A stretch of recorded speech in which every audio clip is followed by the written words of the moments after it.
palpitations. They're real. Ladies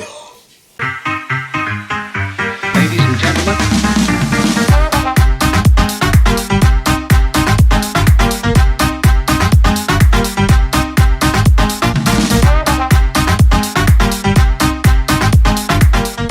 Hey, what's going on, everybody? It's your boy Will, and it is that time again. We are at our penultimate episode. This is episode 5, spoiler review for Obi-Wan Kenobi. Now, before I talk about it, this is a spoiler review, so if you have not watched this episode, man, you gotta go watch the episode. It's really good, and proves some prevailing theories correct as well. So I always love that in the penultimate episode before a finale.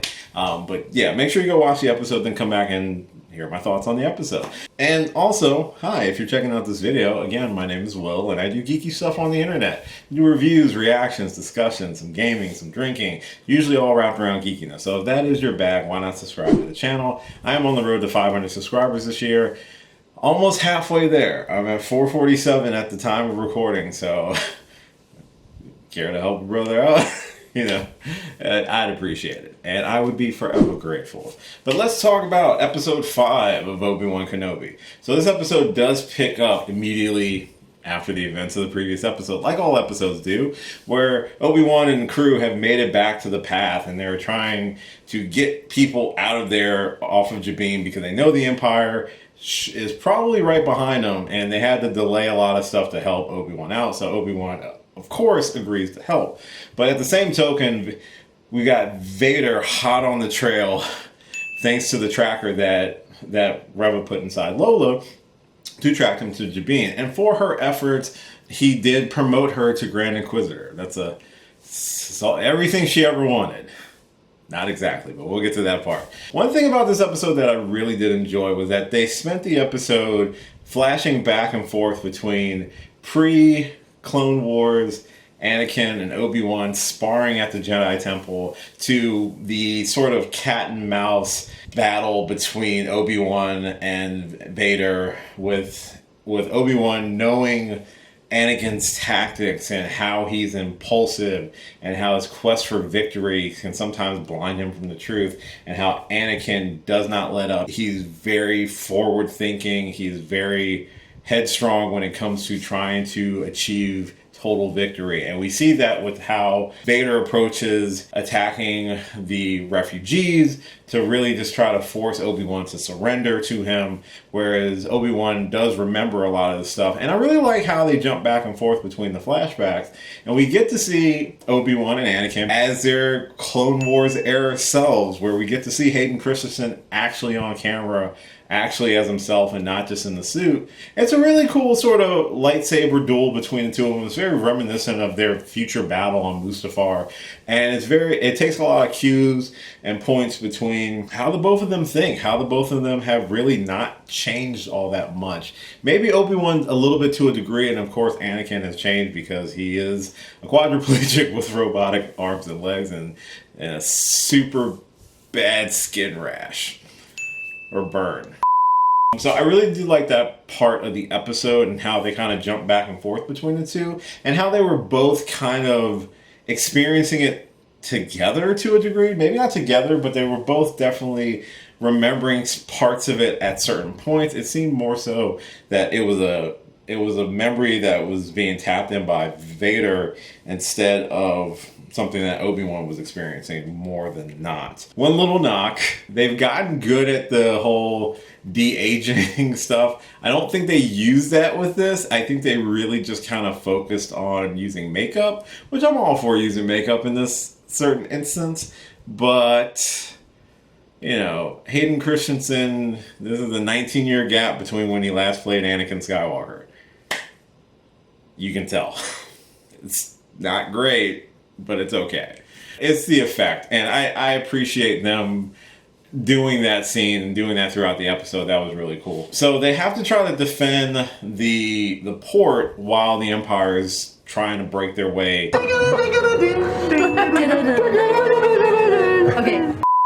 into the facility, led by Reva, who is now Grand Inquisitor, And unfortunately, Lola, the little Trojan horse, decides to damage the opening, the iris, in order for the ship to leave. And they all have to scramble, try to work together, try to figure out how to escape with the Empire knocking on their door, try to reinforce the facility. It's a whole big battle that kind of breaks out as well. I do like some of the smaller moments. We get Haja back, played by Camille Nanjiani. He is back because he kind of explained, hey, I ran into Reva and now I'm on the run, so I'm here. And he did confirm he is not exactly a Jedi. He is just someone who was portraying one, but now knows what it feels like to be hunted like a Jedi. But he ends up sticking around and helping out. We also see Obi-Wan taking a step away to like a quiet area to receive a communication from Bail, who sent it to him because he's been radio silenced, but he was concerned. And he was concerned that if Vader found him and found out about the children, that he was going to head to Tatooine to help Owen with Luke to try to protect him. That becomes a major concern towards the end of this episode with that little communication, which, my heart rate when the scene comes up with that. I was just like, oh no, oh no, oh no. Oh shit! Oh shit! Oh shit! No! That is not happening right now! We get Reva and the stormtroopers storming the base while they're trying to defend themselves. Unfortunately, Tala is shot and dies, but not before taking out a bunch of people with a thermal detonator. It's a really sad death, because I was really enjoying Tala as a character, and she plays a major role in really helping Obi-Wan see that you might not be able to change the past, but you can work towards a better future. And I think that's really one of the people who had the most influence on him in terms of learning how to trust people, learning what people are still doing, and the determination to not give up. And that was a really emotional blow, I feel, for Obi-Wan. And they actually display it really well on camera, because she gets shot by a blaster bolt. But before Tala does die, they do have like that quiet moment earlier in the episode, which is really nice, because she kind of explains why she's doing this, or like her moment to realize that the Empire were bad and that she needed to make changes to try to atone for her sins, basically. And unfortunately, the power loader droid dies too. That's kind of sad. But eventually they are able to not only to get the hangar working thanks to Leia crawling in there, because she's the smallest one. Makes total sense. And, you know, she was able to free her droid, basically, who was being controlled by an inhibitor rod, which caused her to do bad stuff. That was one of my things. It was like when Reva took the droid in the previous episode and was able to put the tracker on it and also basically turn it into a little spy. I'm like, she literally didn't do much. That's why I was like, what did she do? It was just the little tracker thing, the inhibitor. So that was a question that I had. But another question that I've had since episode 1 that was finally answered involves Reva. We get our answer that Reva indeed was one of the kids in that opening scene. I knew it. I was right. I want my gold star. But it also answered a question as to why, if she watched Anakin, which we see the scene of Anakin walking through the temple, walking right up to her and just stabbing her and stabbing the friend, but she just played dead. Like, why would you serve this person? Which again, Obi-Wan puts 2 and 2 together. It's like, you're not serving him. You're trying to get close. And yes, it is a revenge plot on Reva's part, but it is not necessarily a revenge to kill Obi-Wan. It is to kill Vader. Because, of course, you know, he slaughtered younglings, which they did kind of show, which explains the trigger warning at the beginning of the episode. Like, hey, you're going to see some shit in this episode. You've been warned. It's like, yeah, we finally got to see that man hacking down some kids. But that's her whole reason for being so driven to find Obi-Wan, is to gain favor and get close to Vader in order to attempt to murder him. This is a prequel. Clearly, she's not successful in that adventure. But she's not done yet. After they eventually lure Vader down, because that was the whole reason Obi-Wan was trying to team up with her, like, let's take him down together. she's too far gone. She is just, oh man, she's off the reservation. But yeah, she is like, it does not make her a good person. Her reason for revenge does not immediately exclude the fact of all the bad stuff that she has done in the series. So yes, does that mean she's going to get a redemption? I don't know, considering what happens at the end. But this revelation only proves what she is doing is not necessarily what we see on the surface. She obviously wants to get closer to Vader in order to ice him. Once Vader makes it down to the planet, and after Obi-Wan has surrendered himself, but obviously didn't stick around too long, there's a little bit of Obi-Wan outsmarting Anakin, and we get to jump back and forth between them and their duel at the temple to kind of showcase, while albeit Anakin is a great fighter and he is strong, he is not necessarily as wise, and he still lets things like his desire to win absolutely like cloud his judgment, or to be able to see beyond what he sees. Case in point, how they're able to trick Vader with one of the shuttles leaving, that it's actually them, but in actuality there was a second shuttle like right behind it that took off immediately after he used up a bunch of energy to pull down the other one. It's pretty smart, but it also questions, he's not so bright. Vader not so bright when it comes to certain things. After they escape, Reva shows up, who's also not so bright, decides to try to attack Vader alone, which does not go so well. But they do have a very, very cool like lightsaber fight, so to speak. They have a battle. A few moments later. It's generous to call it a battle. They do kind of make it one-sided. Like, Vader plays with her at this point. Like, she's swinging at him like super hardcore. He's just using the Force to block it. Eventually, like, subdues her. And they jump back and forth with when he, you know, supposedly killed her as a youngling. They jump back and forth a lot in this episode between the past and the present. A lot of things mirroring each other. It's poetry. Again, it's like poetry, so if they rhyme. Every stanza kind of rhymes with the last one.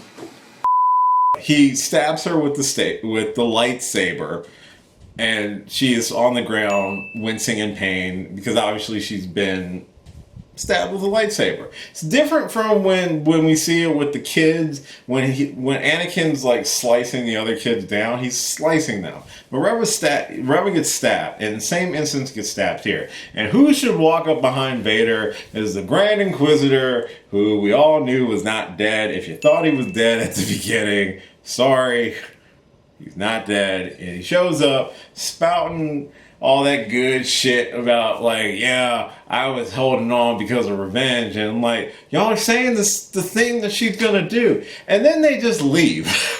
It's like, we're gonna leave you where we left you in the gutter. She clearly, for the title credits roll, we see Obi-Wan on the ship worried because he starts sensing stuff, and he's sensing Reva, who's still like clinging to life.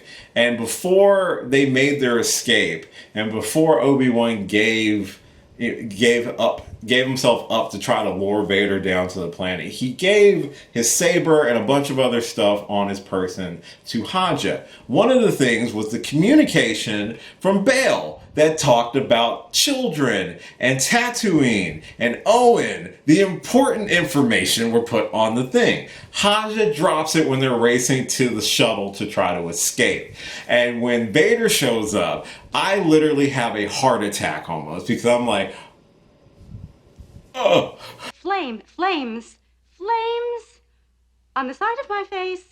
Like, no, we're not doing this. And then they have their fight, and then there's the grandstanding between Vader and the Grand Inquisitor, where we're on the ground like, oh, and then they're like, ha, you lose, we're gonna go after him. But you just leave, and she's still there. And as Reva's crawling to her saber, she sees the communicate, which is broken, but enough of the message comes through. Children, Tatooine, Owen, the people, of course. So her revenge is not yet fulfilled, because she knows that there are children, and he should know. And she's not dumb. She's gonna put stuff together and figure it out. So she's definitely not out of this fight yet, and more unhinged than ever because she's not working with Obi-Wan at this point. She made it apparent this revenge is her own, and she's gladly going to kill both of them if she gets the chance. Again, spoiler alert, which this whole video is spoiler. We know she doesn't, but I'm saying, in the context of the series, she's unhinged and now knows Tatooine and a child, which she can put 2 and 2 together because she knows it's Owen, so she knows where to go. Give me a second. Next week's finale is going to be bonkers. Grand Inquisitor is back. They're going after Obi-Wan, but they don't know where to track him, basically. But I'm sure Vader's going to track Reva because Reva's probably... maybe he's not dead now. Maybe they left her alive for a reason. Because they know she's going to go still hunt after Obi-Wan. Because she's not going to be dumb enough to go after them. But they're still tracking her. It's got a crazy fast pace. A lot of stuff happened. We got a lot of answers to a lot of burning questions we've had since the beginning. Is Haja really a Jedi? Was Reva one of the younglings? Were we ever going to see a flashback with Anakin and Obi-Wan? We got all that in this episode. Was the Grand Inquisitor still alive? Yes, he was. Reva's off the reservation completely at this point. She is not a good person. She's out for revenge and is willing to do whatever it takes to get revenge. Hence point, everybody's converging on Tatooine. Luke's in trouble. Are Luke and Leia actually going to meet as children and maybe not remember each other? I wouldn't put it past them. Holy balls, this finale is going to be cool. It's going to be really good. I'm super excited for it. This is a really good episode. Besides some very weird decisions by Vader. Not weird as in like out of character, but just weird in the sense of like, dude, Obi-Wan was right. Your quest to get absolute victory, you just oblivious to so much stuff. I don't know what they're going to do with Reva. She's definitely going to go down as a tragic character. I do not see redemption for her, but who knows? Season 2, there is going to be a season 2. I wouldn't put it past them. Leia continues to prove how dope she is as a child. If I was that, spontaneous and intelligent as a 10-year-old, I might be doing something completely different. But I'm here, talking about the things I love, and that's okay. I'm hoping to see a little bit more from Haja in the finale. It's sad that we lost Tala, but I think she went out like a G. And I like how instrumental I feel her character was to pushing Obi-Wan to the point of like, hey, try not to give up. You can make the future better. And I feel like that's what we're going to see. Very curious about this showdown between Obi-Wan and Vader. If it's going to be someplace in the desert, that seems kind of fitting. I just don't know. And you know what? That's exciting. So that is my spoiler review for episode 5 of Obi-Wan Kenobi. Let me know your thoughts in the comments down below. Thank you so much for checking out this video. I really do appreciate it. Again, if you're new here and you made it to the end, mazel tov. Appreciate you. Maybe give me a subscribe while you're at it, especially if you like the video. If you did like the video, give it a like as well. Maybe share it around the internet. Let people know that there's a geeky bear out here talking about geeky shit. How about that? That works.